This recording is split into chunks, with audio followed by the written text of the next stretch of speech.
नमस्कार दोस्तों, मैं बी एस रौशी आप सभी लोगों का हार्दिक स्वागत करता हूँ मेरी कक्षा 9वीं में। आज हम लोग हमारे इस सत्र की जो आखिरी कविता है उस आखिरी कविता को देखने जाने वाले हैं। हमारी जो अंतिम कविता है इस सत्र की उसका नाम है निर्माणों के पावन युग में। और इसे लिखा भी है एक पावन व्यक्ति ने जिनका नाम है श्री अटल बिहारी वाजपेयी। अब अटल बिहारी जी के बारे में बोलना मतलब सूरज को रोशनी दिखाने जैसी बात है। अटल बिहारी वाजपेयी भारत के पूर्व प्रधानमंत्री के रूप में आप सभी लोग इन्हें जानते हैं।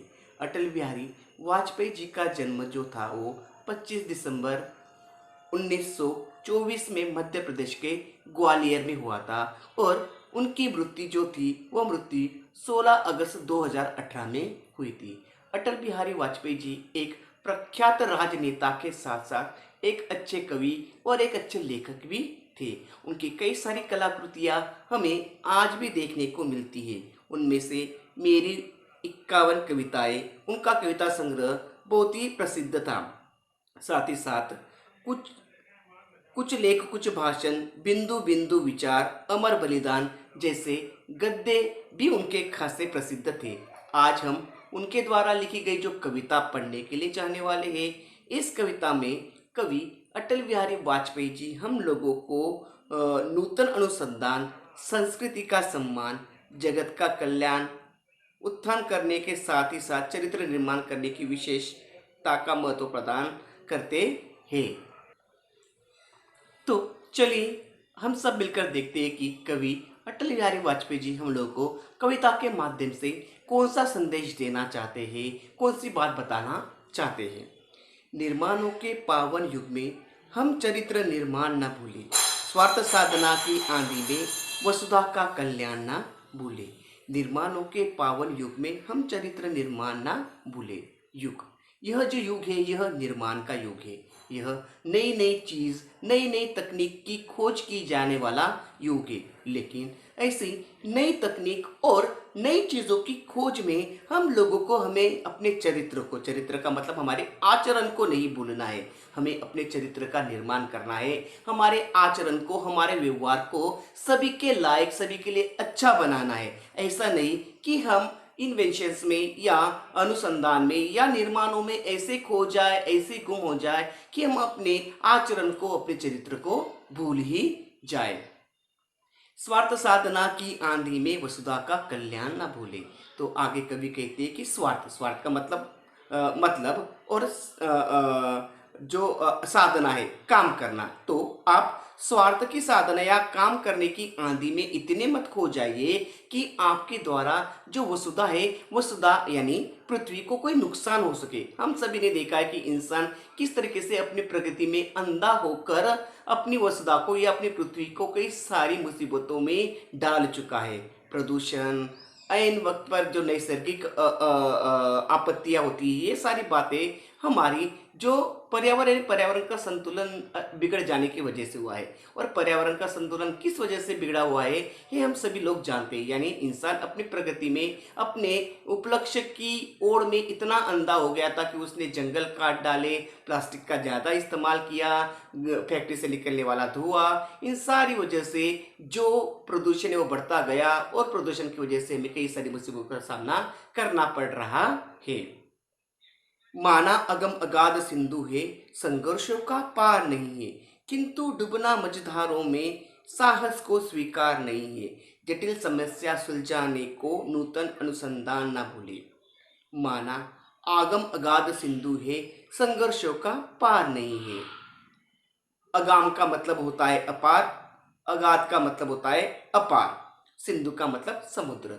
हमारा जो जीवन है, हमारा जीवन एक तरीके से समुंदर है जो बहुत ही अथांग, बहुत ही विशाल है। और उसका इस पार से उस पार तक देखना मुश्किल हो जाता है। हम अपनी जिंदगी में आगे क्या होगा इसके बारे में कुछ कह नहीं सकते। ऐसे अथांग समुंदर जीवन रूपी में हमें संघर्षों का सामना करते हुए, जीवन एक समुंदर है और उसमें आने वाले जो तूफान है वो संघर्ष है। और उन संघर्षों को पार करके ही हमें उस समुंदर के दूसरे छोर तक जाना है। यानी जीवन में आने वाले जो संघर्ष है, समस्याएं, मुसीबतें हैं, उन मुसीबतों को पार कर कर हमें जीवन को एक सही मायने में पूरा करना है, ऐसा कवि कहना चाहते हैं। किंतु डूबना मझधारों में साहस को स्वीकार नहीं है। हमारा अंदर का जो साहस है, आत्मविश्वास है, वह आत्मविश्वास हम लोगों को कभी भी मझधार का मतलब होता है समुद्र लहरों के बीच में की जगह, यानी मझधार में या समुद्र के बीचों बीच, ऐसा भी आप कह सकते हो। तो हमारा जो साहस है, हमारा साहस हम लोगों को काम करने की शक्ति या ऊर्जा प्रदान करता है।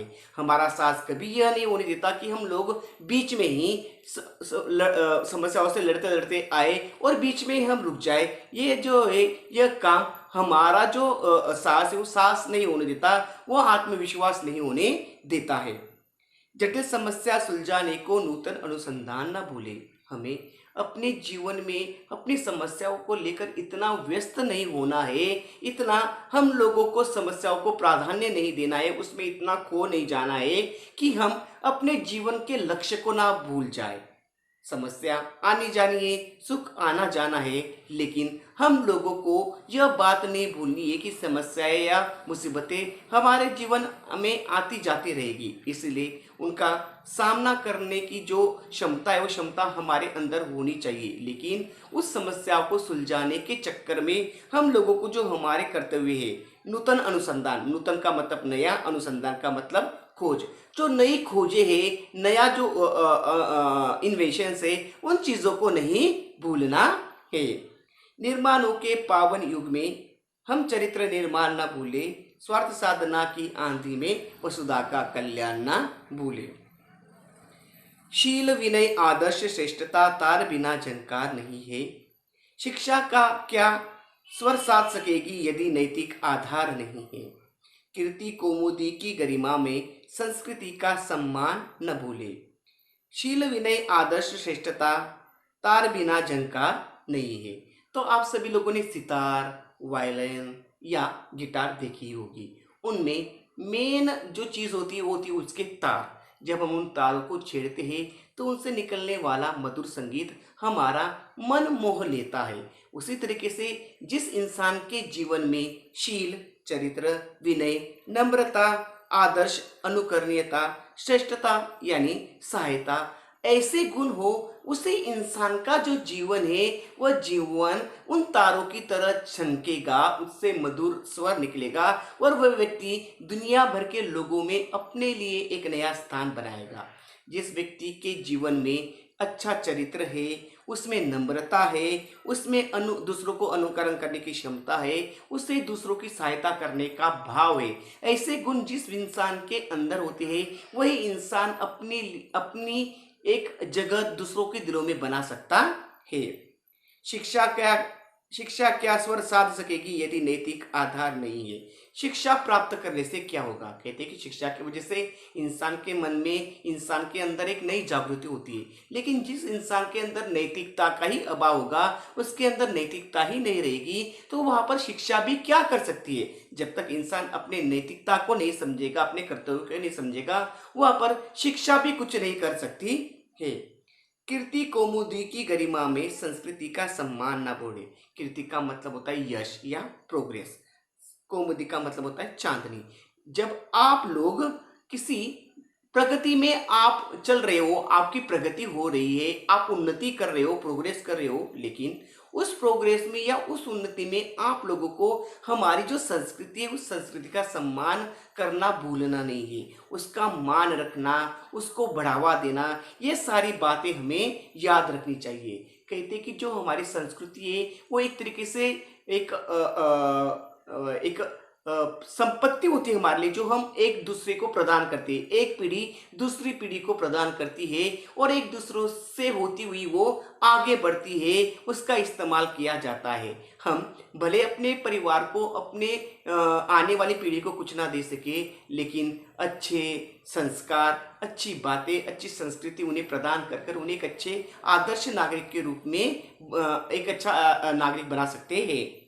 निर्माणों के पावन युग में हम चरित्र निर्माण न भूले, स्वार्थ साधना की आंधी में वसुधा का कल्याण न भूले। आविष्कारों की कृतियों में यदि मानव का प्यार नहीं है, सृजनहीन विज्ञान व्यर्थ है, प्राणी का उपकार नहीं है, भौतिकता के उत्थानों में जीवन का उत्थान ना भूले। तो आगे जो कवि कवि हम लोग को समझाने का प्रयास कर रहे हैं कि आविष्कारों की कृतियों में यदि मानव का प्यार नहीं है, आविष्कार आविष्कार मतलब इन्वेंशंस, इन्वेंशन आप लिख सकते हो। तो अगर आविष्कार आप कर रहे हो या आविष्कार आप आविष्कारों की खोज कर रहे हो, लेकिन उस आविष्कारों में मानव का प्यार ना हो, मानव के हित संबंधों की जो उपासना अगर उस आविष्कारों में ना हो, तो वो आविष्कार किसी काम का नहीं है, ऐसा वो कहते हैं। सृजनहीन विज्ञान व्यर्थ है, प्राणी का उपकार नहीं। सृजनहीन मतलब निर्मिति। अब निर्मिति वाला जो विज्ञान है, अगर उसमें प्राणी का उपकार नहीं है, तो वो विज्ञान एक तरीके से व्यर्थ है, वो कोई काम का नहीं, ऐसा कहा जाता है। हमारे साइंटिस्ट के बारे में या वैज्ञानिकों के बारे में हम जानकारी ले, तो उन्होंने कई सारी दवाइयाँ, कई सारी वैक्सीन्स, ये सारी चीज़ें बनाई ताकि इंसान को होने वाली जो बीमारियां है और उस बीमारी से होने वाली जो वेदनाएं है, उस वेदनाओं से वो मुक्त हो सके, वो वेदनाएं उन्हें कम हो सके, इसलिए उन्होंने कई सारी दवाइयाँ या कई सारे टीके निकाले। अब उन्होंने वो सारी बातें मानवीय कल्याण के लिए की थी, मानव या प्राणियों का हित देखकर की थी। वो किसी इंसान को नुकसान नहीं पहुंचाना चाहते थे, तो इंसानों को मुसीबतों से या जो मुश्किलें, उन मुश्किलों से निकालने का प्रयास वे करना चाहते थे, इसलिए वो बातें बनी। लेकिन आजकल हम देखते हैं कि जो लोग हैं, लोग ऐसे आविष्कारों का गलत तरीके से इस्तेमाल करते हैं। कई सारे ऐसे आविष्कार है, जैसे फोन हो, रिवॉल्वर हो, ये सारी चीजें इंसान के जीवन को सुखमय बनाने के लिए, आनंदमय बनाने के लिए किए गए थे। लेकिन कई सारे लोग जो है इन चीज़ों का गलत तरीके से इस्तेमाल कर कर उस विज्ञान को व्यर्थ ठहराने का प्रयास कर रहे हैं, ऐसा कवि मानते हैं। भौतिकता के उत्थानों में जीवन का उत्थान ना भूले। भौतिकता सुख सुविधा वाला जीवन, भौतिकता मतलब सुख सुविधा वाले जीवन।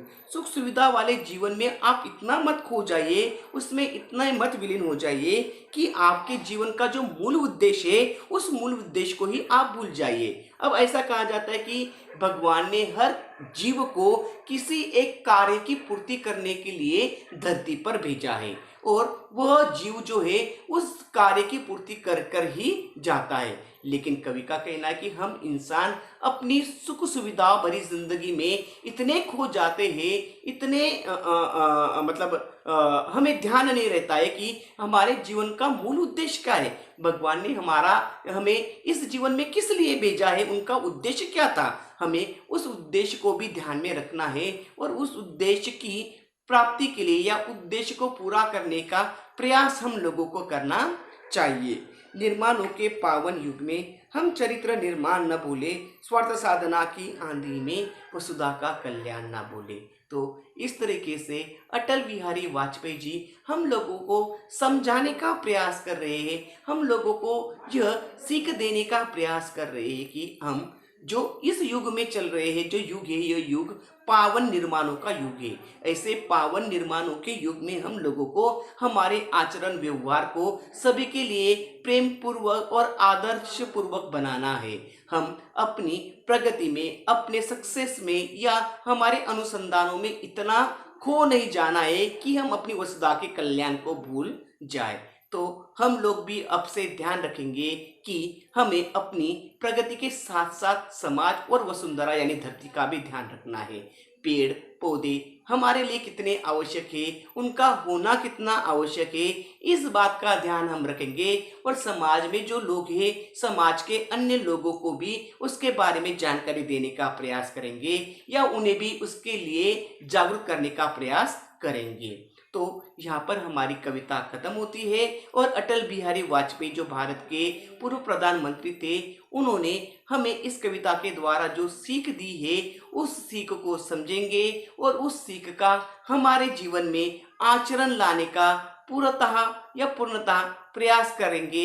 ऐसा एक शपथ लेते हैं, या एक तरीके से उन्हें वादा करते हैं। ये एक उनके लिए एक सच्ची श्रद्धांजलि होगी, ऐसा भी हम कह सकते हैं। तो इस पावन युग में हम भी अपने जीवन को पावन बनाएंगे या सही मायने में उसको एक अच्छा अर्थ प्राप्त कराने की कोशिश करेंगे। इसी कामना के साथ में अब से विदा लेता हूँ। धन्यवाद।